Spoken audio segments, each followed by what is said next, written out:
হ্যাঁ, হ্যাঁ, আমাদের মাং আছে, বক্তব্য আছে যে আমাদের 4টা মাং আছে। আমাদের পিএফ বলা হয়েছিল, পিএফ জমা হবে। পিএফ আজ এপ্রিল মাস থেকে আমাদের পিএফ কাটানো হয়েছে। সেই টাকাটা এখনও একটা জমা হয় না, একটা টাকা আমাদের ফান্ডে জমা হয় না। সেই টাকাটা নিয়ে আর তারপরে আমাদের আইডেন্টি কার্ড, আই কার্ড, সেইটা ডুপ্লিকেট আমাদের আই কার্ড দেওয়া হয়েছে 6 মাসের জন্য। 6 মাসের ভ্যালুটা আমরা আই কার্ড কেন নিব? আমাদেরকে অরিজিনাল আই কার্ড দেওয়া উচিত।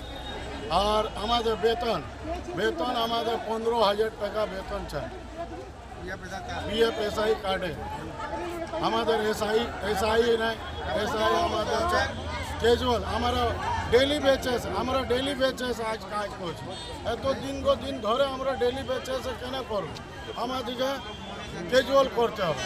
ডেলি বেচেস থাকে আমাদেরকে সরাই ক্যাজুয়াল। আজকে কাম কাজ কি হবে? কাজ আমরা এই জন্য আমরা পরে 13 তারিখে আমরা মেয়রের সঙ্গে দেখা করতে খুঁজছি, দেখা হচ্ছে না। তার জন্য আমরা মজবুরন এই স্টেপ নিলাম যে আজ আমরা মেয়রের সঙ্গে দেখা করে কথাবার্তা করব। কি কাজটা আসানসোল শহরের কাজটা কি হবে? কাজ যতক্ষণ আমাদের এই সুনাম না হবে আমরা কাজ করব না। আইডি কার্ড ওরা পেয়ে যাবে আশা করি। পিএফ এর ব্যাপারটা নিয়ে আমাদের অ্যাকাউন্টে যেটা আছে সেটা নিয়ে আমরা চেষ্টা করবো ব্যাপারটা তাড়াতাড়ি সমাধান করার। আর কি বলো, বেতন ওরা 15,000 বেতন 15,000 মতো হয় না। এটা অটোমূল্য বডি তো চাষ করে বেতন বাড়াও বলে পারবে না। এটা কাজগুলো তো করা হচ্ছে আগুয়াই এখন ডেলি হাজিরা কিন্তু করা হবে প্রস্তাব। এটা পুরার থেকে আমাদের পারমিশন নিয়ে করতে হবে। এটা প্রস্তাবটা দেওয়া আছে। আমরা মেয়র সাহেবের দেখে পাঠালাম। মেয়র সাহেবের সঙ্গে আলোচনা করছি। এই কিছুদিন আগেই আমাদের কর্পোরেশনের যা আয় ব্যয় তার থেকে অনেক বেশি এদেরকে আমরা পেমেন্ট দিয়ে থাকি এবং একটা এগ্রিমেন্টও হয়েছিল এবং তাতে হয়েছিল। এরা এখন বলছে পিএফের ব্যাপারে।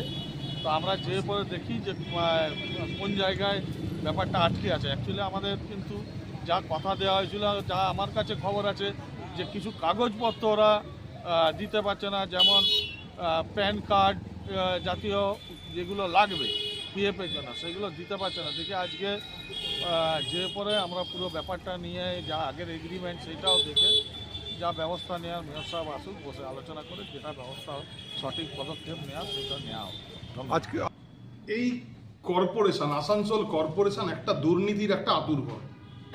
মানে একাধিক অভিযোগ, হেন কোনো ডিপার্টমেন্ট নেই যেখানে তাদের এইরকম দুর্নীতি খুঁজে পাওয়া যাচ্ছে না। একের পর এক আজকের ঘটনা, আমি আর বাকিগুলো বাদ দিলাম। আজকে যে জন্য আমরা এখানে বসেছি, এই যে যারা সাফাই কর্মীরা হচ্ছে সমাজের একটা সবচেয়ে বড় একটা অঙ্গ।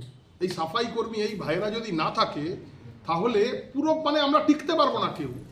এবং আপনারা জানেন যেভাবে আমাদের প্রধানমন্ত্রীকে আপনারা দেখবেন, নরেন্দ্র মোদীজিকে দেখবেন কিভাবে সাফাই কর্মীদের কিভাবে সম্মান করে।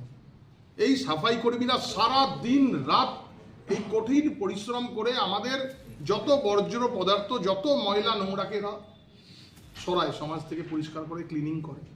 এদের সঙ্গে এইরকম একটা প্রতারণা করলো। সাফাই কর্মী শুধু না, আমার কাছে খবর আছে 2-3 বছর ধরে কর্পোরেশনের অধিকাংশ যে স্টাফ রয়েছে তাদের পিএফ জমা হচ্ছে না। তাদের বেতন থেকে পিএফ কাটা হয় আর সেই পিএফ জমা হয় না। তাহলে এই টাকা যায় কোথায়? উত্তর দেবেন না এই কর্পোরেশনের মেয়র, উত্তর দেবেন না এইখানের মন্ত্রী। এই পিএফ এর টাকাগুলো কেটে কার পকেটে যাচ্ছে? কার পকেট ভারী হচ্ছে? না সব 25-75 হিসাব হচ্ছে, একের পর এক রয়েছে। দেখুন না, কেন্দ্রীয় সরকার যে টাকা দেয়, কোটি কোটি টাকা দিচ্ছে। সলিড ওয়েস্ট ম্যানেজমেন্ট, আপনার এয়ার কোয়ালিটি ম্যানেজমেন্ট, এই দুটো এটার মধ্যে আপনার কোটি কোটি টাকা কর্পোরেশনকে দেয় এই আসানসোল শহরকে পরিচ্ছন্ন পরিষ্কার রাখার জন্য, সাধারণ মানুষ যাতে একদম সুন্দর পরিষেবা পায়। কি হয়? সেই টাকা লুট হয়ে যায়, লুট হচ্ছে সেই টাকা।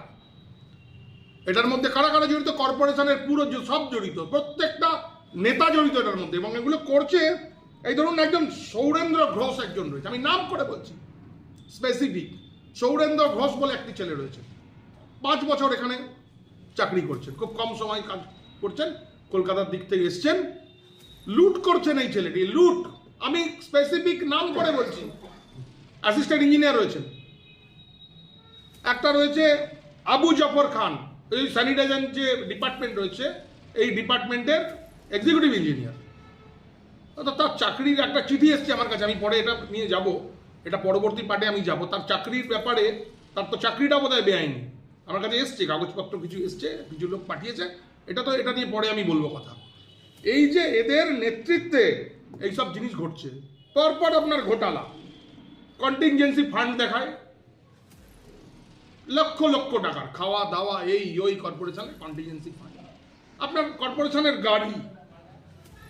গাড়ির রিপেয়ারিং 50 লক্ষ টাকার উপর রিপেয়ারিং, একটা বিল। আপনারা অ্যাকাউন্টসে যান, কর্পোরেশনের অ্যাকাউন্টসে গিয়ে আপনি জিজ্ঞেস করুন যে আমি খ্রিস্টান দুমার যে কথাগুলো বলছে আপনারা জানতে চান এগুলো। একের পর এক পারচেজিং, পুরো পারচেজিংয়ে ঘোটালা। এইভাবে এই যে টাকা পয়সা আসছে কেন্দ্র সরকার, সেই টাকা নিয়ে লুট চলছে। এই কয়েকটা আধিকারিক তারা এই লুটের মাথা, এবং এই টাকা পুরো তৃণমূল কংগ্রেসের সমস্ত নেতার কাছে পৌঁছাচ্ছে।